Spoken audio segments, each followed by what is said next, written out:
Alrighty, welcome back to another episode of Two Plain Sports. Today, gonna be talking about some big stuff. One of the fan favorites, probably 5-star recruiting. Jonah Williams, little update on him. Seems like Oklahoma's lead is diminishing. If you listen to Texas insiders, then we're gonna talk about the big men in the middle, where you win football games.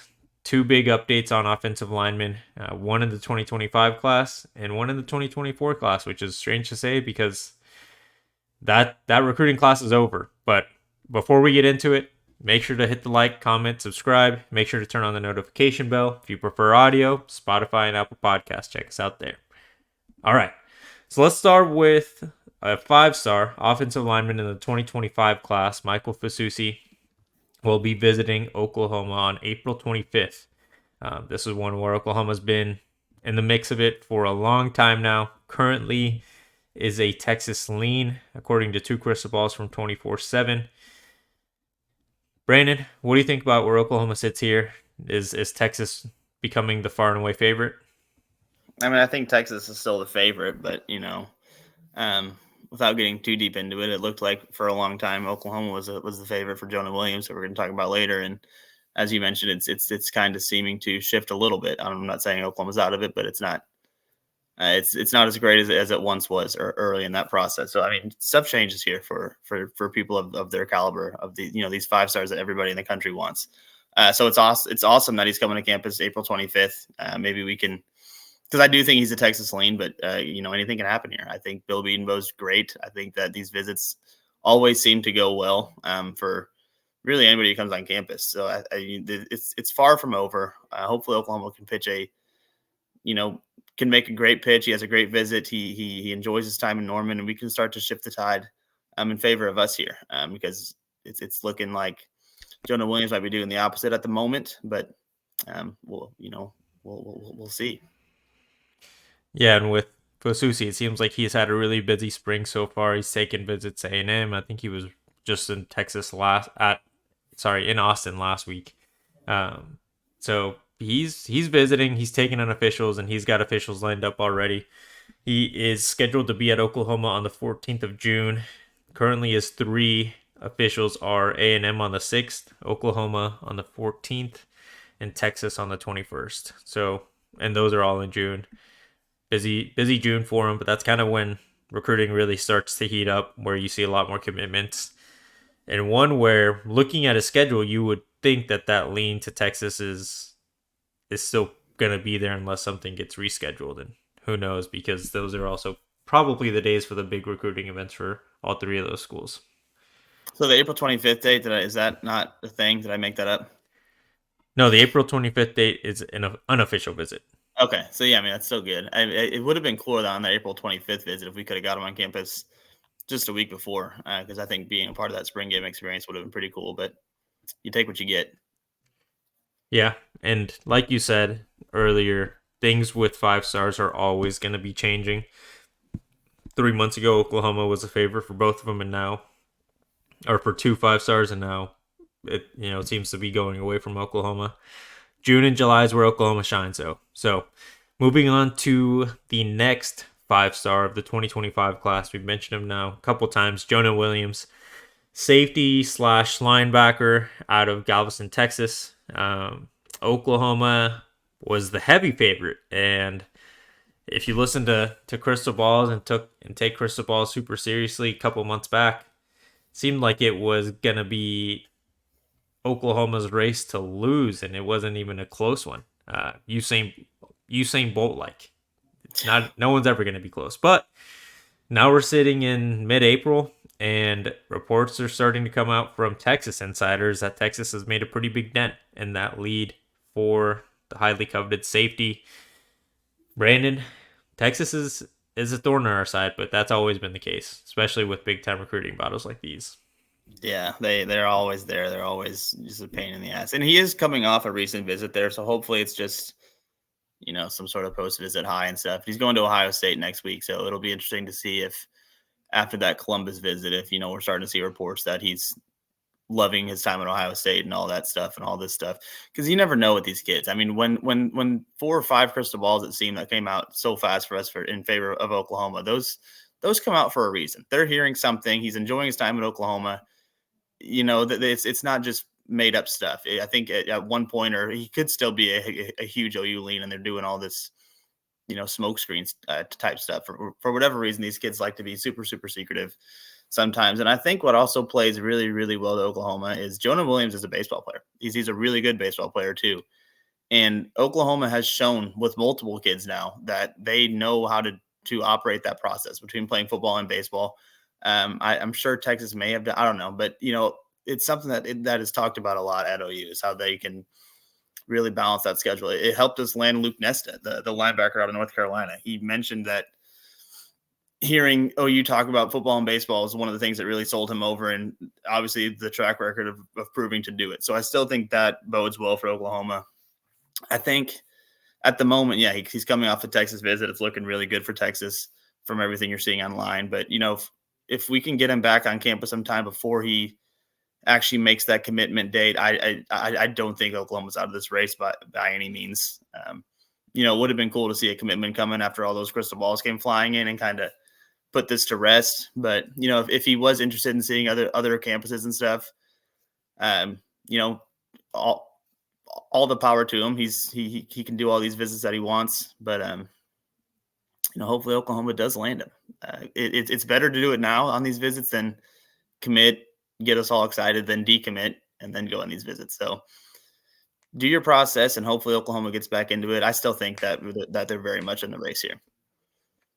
That's the point of the recruiting process. They got to take their visits, and what Venables preaches: make sure you visit everywhere you want to go before you make a full commitment to Oklahoma. And I think one thing that has changed a lot with his recruitment is all those crystal balls. You always heard something after his visits. Now it's just very vague messaging. And he doesn't really announce those visits until the weekend of. So I think he announced he was going to Texas the day of, or a day before this Ohio State one.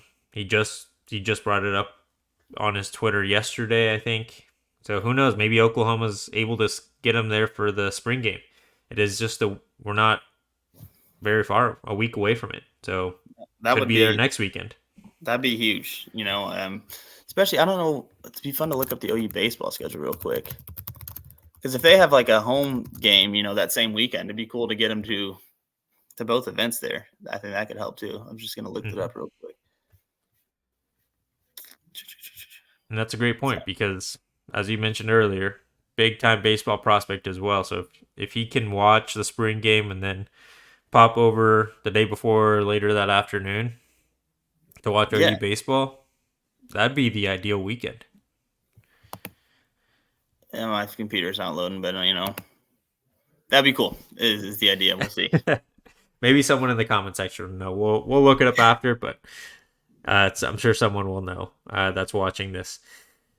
At the end of the day, Jonah Williams, he is a 5-star safety. He is the number 13 prospect in the country at a position that is really starting to become more and more necessary with how pass heavy a lot of offenses are in college, and the size he has. He can play safety or linebacker. He's a versatile athlete. So his recruitment is one, even if he commits tomorrow, is not going to be over until he puts pen to paper. And that's just going to be true for every 5-star around the country. Yeah, no, he's a stud no matter how you look at it. Here it is. It's loaded up. We play that weekend, but we are in Provo, so it's unlikely that if he visits on the spring game that we'll fly him out to Provo to catch baseball. But and there's always a chance that he could visit again for a weekend to pop into practice and then go watch a baseball game. So we'll have to just keep watch, see when he's visiting Oklahoma, hopefully soon. Again, because you would hope to get that lead back or grow the lead again if it hasn't been lost yet. All right, next guy to talk about, and the last one for this video, 2024 recruit, or I guess now a true freshman offensive lineman transferring from USC. He's announced Jason Zandamela, He was the number one interior lineman in the 2024 class. It was a battle all the way up until the end. He committed to USC, but Oklahoma was right there with him.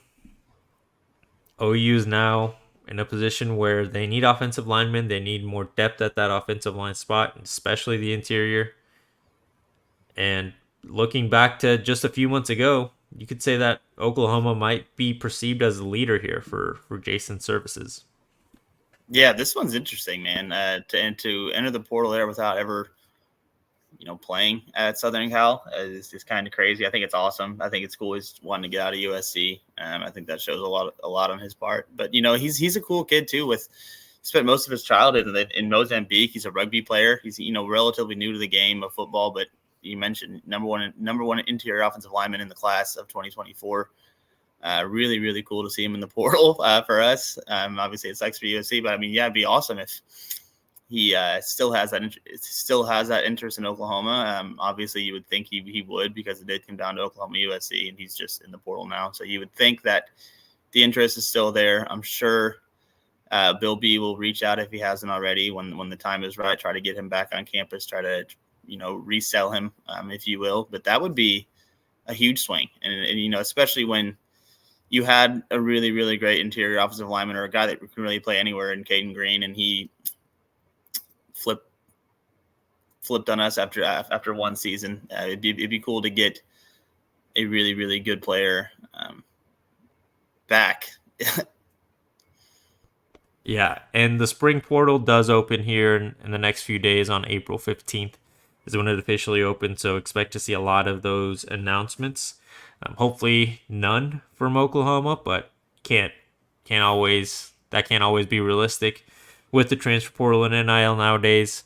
I mean, with Jason, I don't think it's crazy to suspect potential NIL issues there, because Bear Alexander was expected to enter the portal a few days ago, and then he wasn't going to enter the portal. And if you see that guy's track record, it's always been about who can offer him the most.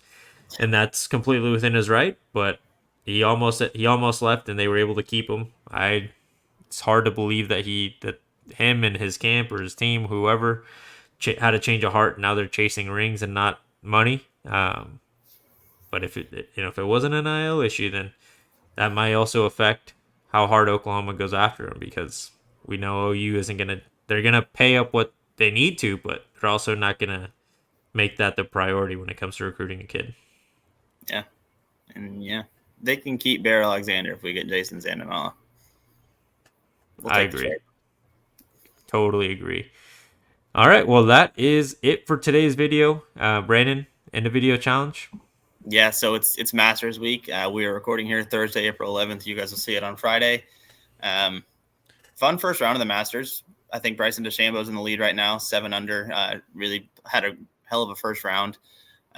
Tiger, interestingly enough, he's through 13, so he hasn't finished a full 18 yet, but he's right there in the mix, man. He's sitting at 1 under, which is really, really cool to see. Obviously, if Tiger can make a run, I think it's great for the tournament. It's great for golf. It's great for everything. I want Tiger to win.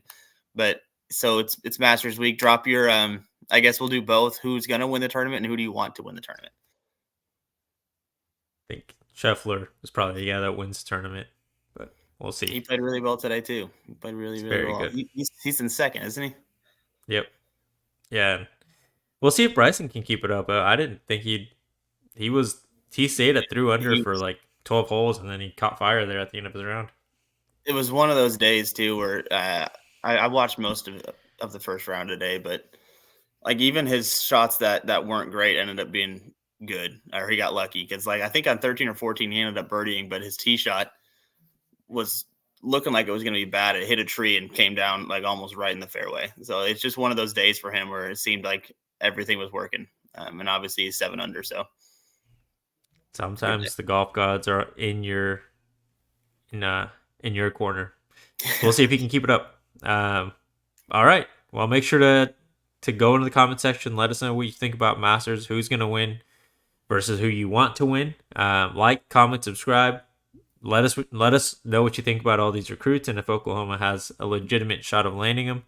Thank you all for watching. We'll see you next time.